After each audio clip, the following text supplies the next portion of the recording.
Hi, it's Justin from GuitarMadeEZ.com again, and today I'm going to teach you everything that you need to know about the G chord. It's super easy, and most websites, books, guitar teachers make it more complicated than what it actually is. What it looks like is whenever you're looking in tablature books or sheet music, it's just an uppercase G, and that's all it is.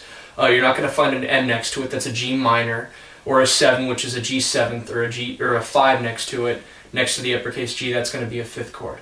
So all it's going to be is just one big uppercase G. And a lot of other resources out there also, they give you different variations of G.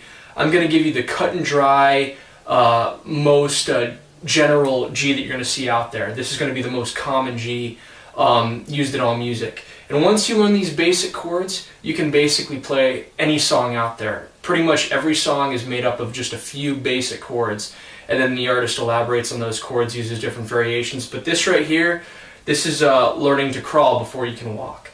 So this G chord, this is what it looks like. If you have the guitar, if you're holding it, what you want to do is you want to take your pinky, put it on this 3rd fret right here, on this E string, the high E. You want to take your ring finger and put it directly above your pinky. So both these are on the 3rd fret, on the E string and the B string.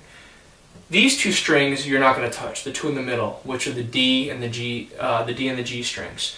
And now your middle finger is going to go on this very low E string on the 3rd fret, and your pointer finger is going to go on the 2nd fret, the A string. And so this is what it looks like right here. So pinky on the 3rd fret, your ring finger on the 3rd fret, skip 2 strings, your middle finger on the 3rd fret E string, and then your pointer finger on the 2nd fret A string. When you strum it, this is what it should sound like. That's if your guitar is in tune, your fingers are all in the right place. That's it. Now I've seen different variations of this chord.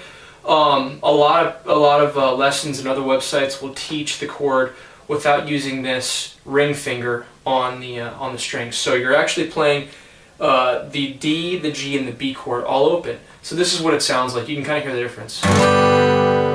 It's more of like a country G. Regular G, country G. I also see this G used a lot in rock music, and this is a G that a lot of websites teach.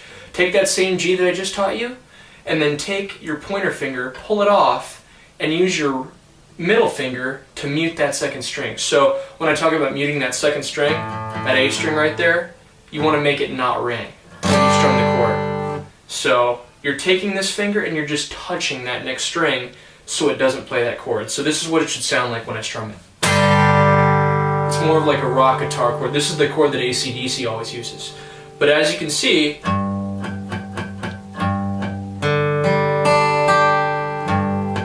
that 2nd string is muted.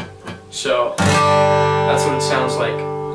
Those are the most common variations of just your basic G chord.